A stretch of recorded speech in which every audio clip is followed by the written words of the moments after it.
Olá, sejam bem-vindos ao canal Literatura Espírita. Hoje nós estudaremos o capítulo 17 do livro Nosso Lar, intitulado Em Casa de Lísias.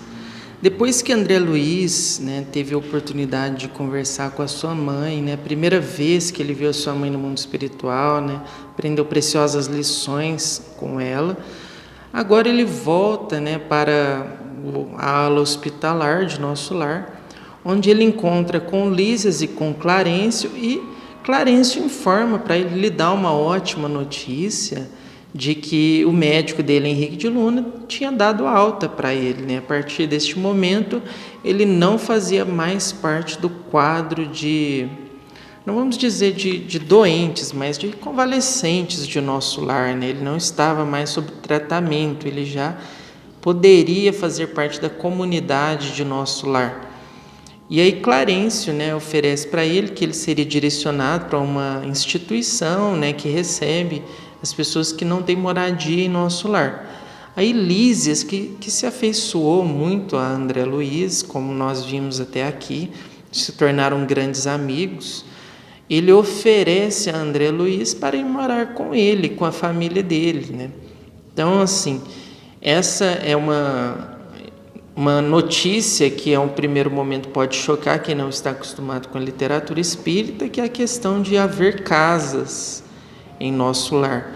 Depois, mais para frente, nós vamos entender como funcionam essas casas, como que elas são conseguidas e tudo mais relativo a esse assunto. Mas, nesse primeiro momento, André Luiz ele fica muito jubiloso, ele fica muito alegre ao ser convidado para morar junto de Lísias e seus familiares.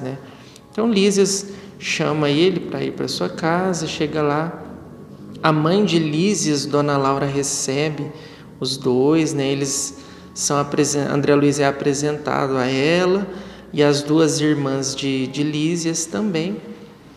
E ele começa a observar a casa e vê que a casa, esteticamente, é uma casa muito parecida com as que nós conhecemos aqui na Terra mesmo, em termos de construção, em termos de móveis, de objetos, de uma forma geral, que existiam na residência, com algumas peculiaridades diferentes, claro, mas em linhas gerais, algo bem parecido com o que nós mesmos conhecemos. Só que o que diferenciou e o que chamou a atenção de André Luiz é o clima de amor, de harmonia e de paz que existia dentro daquele lar. Então, assim, ele ficou extremamente emocionado ao perceber como que a paz reinava naquele lar. Lísias até brinca com ele, fala assim: esse é o nosso lar dentro de Nosso Lar, Porque existe uma grande diferença entre você ter uma casa e você ter um lar. Casa é uma construção de tijolos. Lar precisa de ter sentimento, precisa de ter paz, você precisa se sentir acolhido, você precisa se sentir bem dentro daquele ambiente. Infelizmente, ou felizmente, as constituições familiares que nós temos no planeta hoje, a maioria está em sistemas de provações ou de expiações. Então, nós reencarnamos numa família, muitas das vezes, que nós temos dívidas para sanar. Ou que nós prejudicamos, ou que nós fomos prejudicados, ou que nós temos lições a aprender, que nós temos lições a ensinar. Então, nem sempre a convivência dentro de um lar ela pode ser pacífica 100% do tempo, mas isso não significa que nós não devamos nos esforçar nessa direção de construir um lar ao invés de construir apenas uma casa. Nós precisamos de aprender a criar um ambiente de lar. Então, às vezes, relevar uma ofensa, às vezes, quando a gente está estressado, procurar manter o silêncio, não querer despejar os nossos problemas em cima das outras pessoas, não querer criar atritos desnecessários, as questões domésticas, sermos todos responsáveis pelo ambiente. Por que eu vou bagunçar um ambiente se eu sei que outra pessoa vai ter que limpar? Ou ou mesmo que eu próprio tenha que limpar. Por que eu vou criar bagunças desnecessárias depois que tendo trabalho para fazer a arrumação? Para que eu vou sujar muitas coisas e deixar lá sujo, ter que arrumar tudo de uma vez? Ou pior ainda, né? Se eu não sou responsável pela limpeza, pela arrumação, por que eu vou deixar tudo fora do lugar? Por que eu vou ficar deixando tudo sujo, né? Então, assim, questões de personalidades, né? As personalidades das pessoas que vivem dentro de um ambiente doméstico geralmente são muito diferentes. Então, a gente precisa aprender a ter um pouco de tolerância, precisa aprender a ceder um pouco, não querer ser tudo do nosso jeito, da forma que a gente acha correto, da forma que a gente acha melhor. Criar um ambiente onde seja importante a comunhão com o Criador. Então,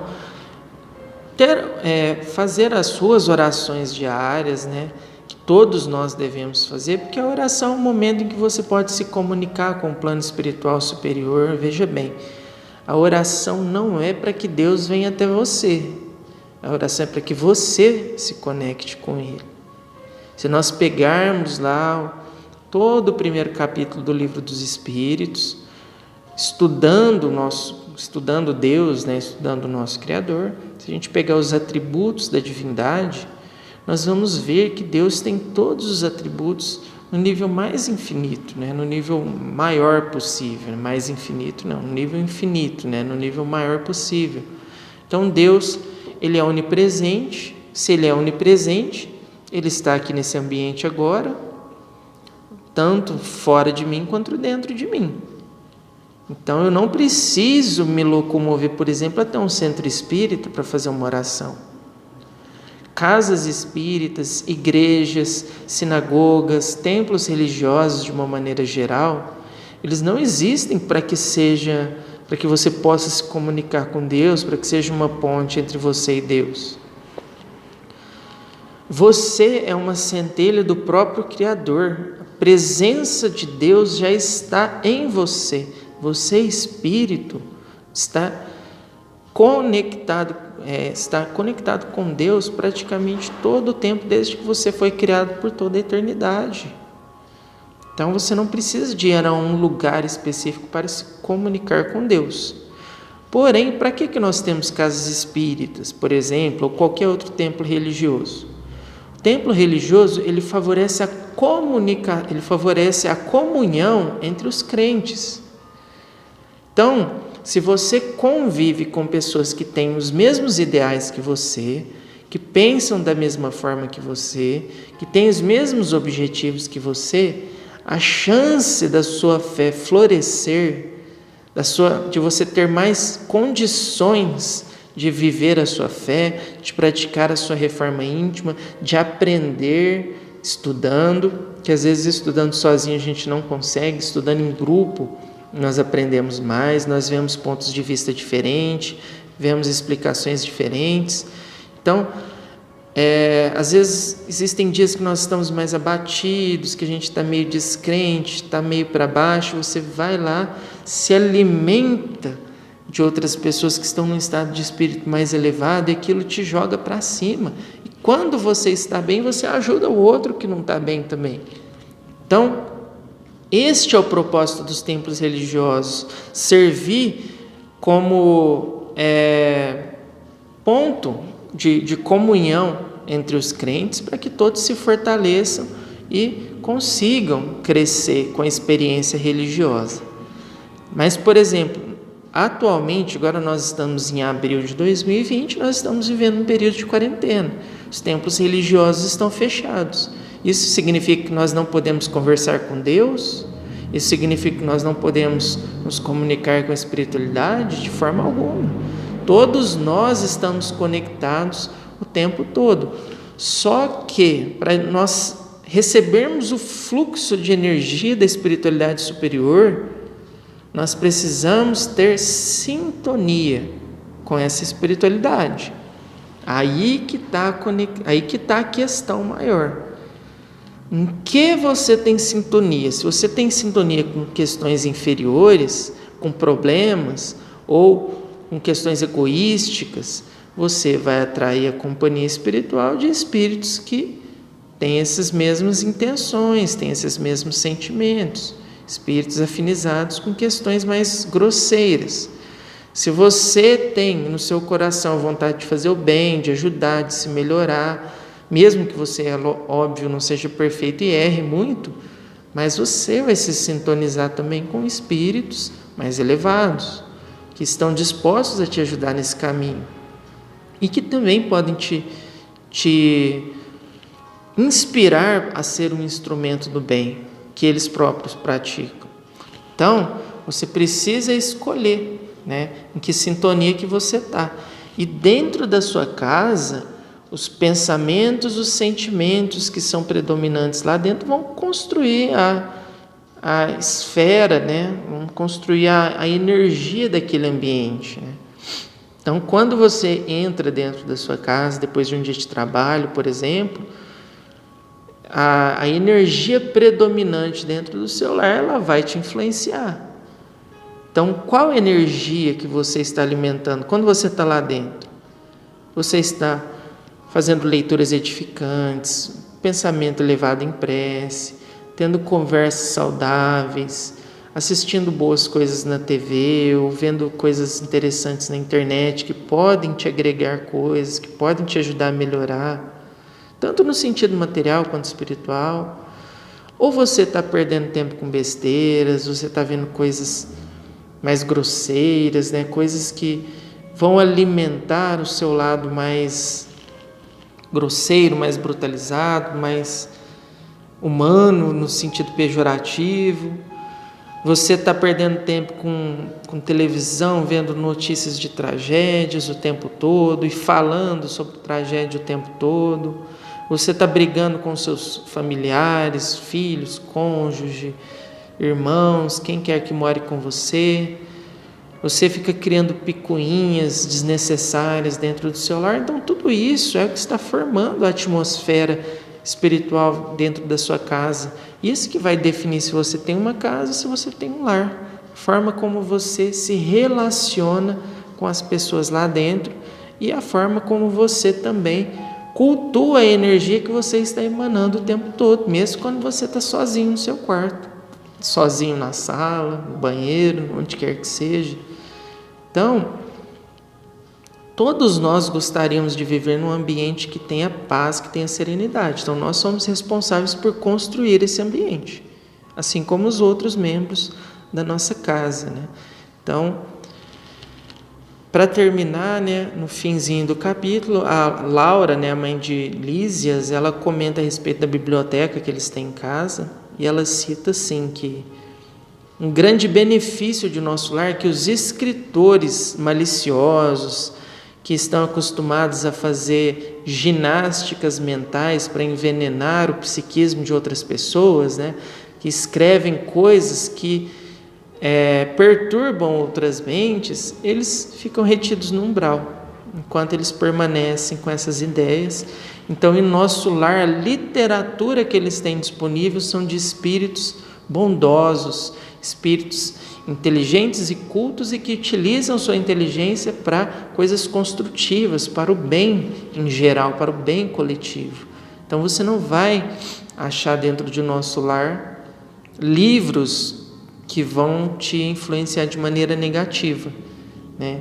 Então, o ambiente é um ambiente onde você pode construir, estudar, construir coisas boas, né?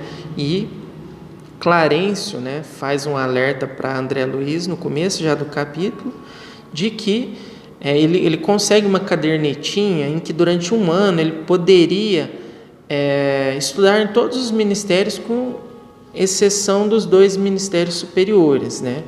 Ele poderia passar pelos ministérios e escolher onde ele gostaria de estagiar para aprender com os serviços de nosso lar. E aí Clarencio diz para ele assim: olha, é imprescindível, é imperativo que você estude e aproveite o tempo entre uma encarnação e outra, porque isso vai influenciar a sua próxima encarnação.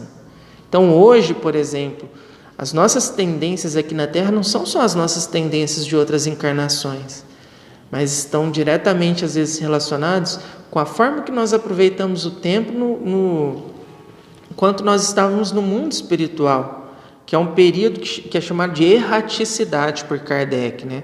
Período entre uma encarnação e outra.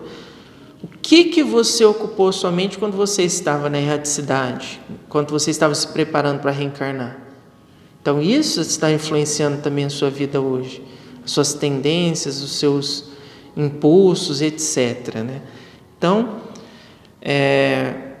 essa era a lição que esse capítulo tinha para nos ensinar a respeito de lar, a importância de nós construirmos um lar, porque assim como eu falei do templo espírita, né, os templos religiosos em geral, eles servem para comunhão entre os crentes, né, daquela mesma doutrina.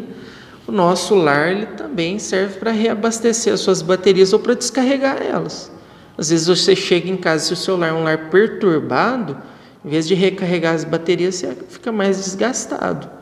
Então nós precisamos aprender também a criar um ambiente propício para que a gente tenha paz dentro do nosso lar e para que a gente forneça essa paz também para os outros que convivem conosco, para que todos tenham boas condições de vencer mais esta encarnação, mais essa provação, mais essa prova que nós estamos vivendo aqui no planeta, né?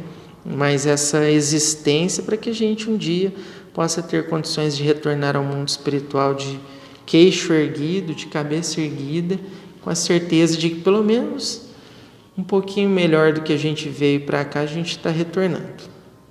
Muita paz e muita luz a todos vocês. Até o nosso próximo estudo. Fiquem com Deus.